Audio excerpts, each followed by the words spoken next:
요즘 코로나 때문에 많은 사람들이 고통당하고 있습니다. 죄가 사람에게 미치는 영향은 그보다 더 큽니다. 죄의 값은 죽음이라고 했습니다. 죄의 속성을 살펴보겠습니다. 죄의 심각성과 폐해를 깨닫고 죄를 미워하고 죄를 멀리하고 의를 좋아하고 예수 그리스도로 말미암아 의의 열매가 가득한 삶을 살아가시기를 바랍니다. 자, 그렇다면 죄의 속성은 무엇입니까? 첫째로 더 깊어집니다. 다윗은 왕궁 옥상에서 거닐다가 한 여인이 목욕하는 것을 보았습니다. 의도적으로 본 것이 아니라 우연히 보게 되었다면 그 행동 자체를 죄라고 하기는 어렵습니다. 문제는 그 다음입니다. 사람을 보내 그 여인을 알아봅니다. 그리고 전령을 보내어 자기에게 데려옵니다. 그리고 동침합니다. 이것은 모두 범죄입니다. 그런데 다윗의 범죄는 거기서 끝나지 않습니다. 전에는 본능이 작용했고 감정이 작용했습니다. 그러나 이제는 이성을 사용하고 지성을 활용합니다. 아주 고의적으로 그리고 계획적으로 죄를 은폐하려고 합니다. 형법을 보면 과실로 인한 범죄보다 고의적으로 행한 범죄가 더 죄질이 나쁘고 상응하는 형벌도 큽니다. 전에는 사탄의 속임수에 넘어갔지만 이제는 자신이 다른 사람을 속이고 있습니다. 사탄이 하는 짓을 자신이 하고 있는 것입니다. 자신의 죄를 은폐하려고 충신을 전장에서 불러들이고 그를 인정하고 높여주는 척하면서 그를 이용하고 그에게 호의를 베푸는 척하면서 올무에 걸리게 합니다. 그의 행동을 감시하게 하고 보고하게 합니다. 서양 속담에 술 취한 우리아가 정신 멀쩡한 다윗보다 더 경건하다는 말이 있습니다. 우리아는 유대인도 아니고 히타이트 사람인데도 하나님과 왕에 대한 충성심이 지극합니다. 자기 죄를 은폐하려는 시도가 먹히지 않으니 이제 더 악한 방법을 씁니다. 그 충성된 부하의 손에 편지를 들려 보냅니다. 그 내용은 우리아를 전장에서 맹렬한 곳에 내보내 죽게 하라는 것입니다. 우리아는 그것도 모르고 자기가 왕의 친서를 야전 총사령관 요압에게 전한다는 긍지와 뿌듯함으로 그 편지를 가지고 가서 전했습니다. 우리아는 다윗의 의도대로 전사하게 됩니다. 죄는 처음에는 사람을 유혹하다가 나중에는 그 사람 속에 들어와서 자리를 잡고 그 사람을 호령합니다. 죄는 사람을 두렵게 만들고 그래서 사람으로 하여금 그 죄를 은폐하게 하고 그러면서 더 심각한 죄를 짓게 만듭니다. 낙타가 천막 안에 들어오는 이야기가 있습니다. 처음에는 주인에게 사정합니다.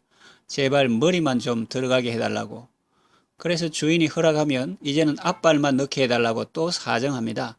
그래서 주인이 허락하면 이제는 몸통까지 넣게 해달라고 사정하고 그렇게 해서 마침내 온몸이 다 천막 안에 들어옵니다. 그리고 그 안에 있는 주인을 바깥으로 내쫓아 버린다는 이야기입니다. 죄의 소원은 들어주면 안 됩니다. 하나님께서 가인에게 말씀하셨죠. 창세기 4장 7절 하반절 보면 선을 행하지 아니하면 죄가 문에 엎드려 있느니라. 죄가 너를 원하나 너는 죄를 다스릴지니라. 개역 한글판에 보면 이렇게 번역되어 있습니다. 죄의 소원은 네게 있으나 너는 죄를 다스릴지니라. 그러므로 죄는 조기에 차단해야 합니다. 죄의 속성 두 번째는 더 많아집니다. 처음에는 죄가 적었습니다. 그런데 갈수록 눈덩이처럼 불어납니다. 여자를 보고 음욕을 품었습니다. 예수님은 이런 경우 마음에 이미 간음을 했다고 말씀합니다. 개인 정보를 수집하고 권력을 이용하여 불러들이고 간음합니다. 세상 사람들은 이 정도는 문제가 안 된다고 할 수 있습니다. 왜냐하면 우리나라 형법에서 간통죄를 폐지했으니까요. 세상 나라 기준과 하나님 나라 기준이 많이 다르다, 수준이 다르다는 것을 알 수가 있습니다. 그런데 다윗의 범죄는 거기에서 그치지 않습니다. 자신의 범죄를 은폐하기 위해서 전장에 있는 군인을 불러들입니다. 겉으로 보면 문제가 없어 보이지만 이것은 직권남용죄요 공무집행 방해죄입니다. 어디 그뿐입니까? 그를 집에서 자게 하려고 온갖 호의를 베풉니다. 국고낭비죄입니다. 겉으로 드러난 것보다 숨은 동기가 더 악합니다. 충신에게 호의를 베푸려는 것이 아니라 자기 죄를 은폐하려고 사람을 이용하는 것입니다. 그의 죄를 조목조목 짚어보는 것은 죄가 그보다 의로워서가 아닙니다. 다윗은 비록 잘못했지만 눈물로 회개한 사람이고 또 하나님의 은혜를 입은 사람입니다. 과거에 살았던 사람을 욕보이려는 것이 아니라 우리도 얼마든지 그런 죄를 범할 수 있으며 죄의 속성을 잘 알고 미연에 방지하자는 의도로 말하는 것입니다. 우리아를 통해 은폐해보려는 시도가 먹히지 않자 이제는 더 초강수를 둡니다. 요압에게 살인을 교사합니다. 자기 손으로 죽인 것도 아니고 요압을 시켜서 이방인의 손에 죽게 합니다. 이처럼 죄는 하나에서 끝나지 않습니다. 10계명 중 한 계명을 범함이 모든 계명을 범함으로 이어지는 것입니다. 그러므로 죄라는 것을 깨달을 때 속히 회개하고 주의 긍휼을 구하는 것이 지혜입니다. 세 번째, 죄의 속성은 더 넓어집니다.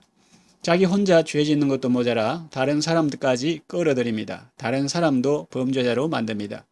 목욕하는 여인을 보고 사람을 보내 그 여인에 대해서 알아보게 합니다. 이른바 민간인 사찰을 한 거죠. 그리고 전령을 보내어 그 여자를 자기에게로 데려오게 합니다. 이렇게 다른 사람을 동원합니다. 야전 사령관 요압을 동원합니다. 우리아를 자기에게로 보내라 합니다. 우리아는 다윗을 만났지만 자기 집에는 가지 않습니다. 그래서 다윗은 결국 그를 죽여야 되겠다 결심합니다. 그런데 자기 손으로 죽이지 않습니다. 그 일을 요압에게 시킵니다. 우리아는 결국 다윗의 의도대로 전장에서 죽고 말았습니다. 겉으로 보면 전사지만 사실은 다윗이 그를 죽게 한 것입니다. 이렇게 죄는 한 사람만 망하게 하는 것이 아니라 주변 사람들을 끌어들여서 그들도 오염시키고 동참시키고 그래서 그들도 파멸시키는 것입니다. 바이러스보다 더 무서운 놈이죠. 바이러스는 치사율이 낮고 또 육신만 죽이지만은 죄는 치사율 100%이고 또 사람의 영혼까지 파괴시키기 때문입니다. 여러분은 다른 사람을 죄 짓게 하고 죽이는 것이 아니라 선한 일에 동참하게 하고 살리는 삶을 살아가시기를 바랍니다. 말씀을 정리하며 마칩니다. 죄는 은폐하려고 하면 할수록 더 커집니다. 더 불어납니다. 더 심각한 죄를 짓게 됩니다. 그러므로 자신의 행동이 죄라는 것을 깨달았을 때 즉시 회개하고 주의 긍휼을 구하는 것이 지혜입니다. 전염병에 걸렸을 때 확진 판정 받았을 때 격리하고 치료 잘 받는 것이 중요합니다. 그보다 더 중요한 것은 질병 예방 수칙을 잘 지켜서 아예 걸리지 않는 것입니다. 마스크를 착용하고 손을 씻으며 사회적 거리 두기를 하는 것처럼 믿음으로 원망 불평 바이러스를 차단하고 부지런히 회개하여 거룩함을 유지하고 죄악의 영향력에서 벗어나는 것입니다. 죄악의 영향권과 거리를 두는 것입니다. 죄의 값은 죽음입니다. 하나님의 선물은 그리스도 예수 안에 있는 영생입니다. 죄의 속성을 잘 알고 효과적으로 대응하여 영적 전쟁에서 승리하시고 건강하고 복된 삶을 살아가시기를 바랍니다. 기도합니다. 하나님 아버지, 다윗의 범죄를 통해서 죄의 속성을 일깨워 주셔서 감사합니다. 죄를 미워하고 멀리하게 해주세요. 연약하여 넘어졌을 때 즉시 회개하고 주의 은총 입게 해주세요. 의를 좋아하고 예수 그리스도로 말미암아 의의 열매가 가득한 삶을 살아가게 해주세요. 예수님의 이름으로 기도합니다. 아멘.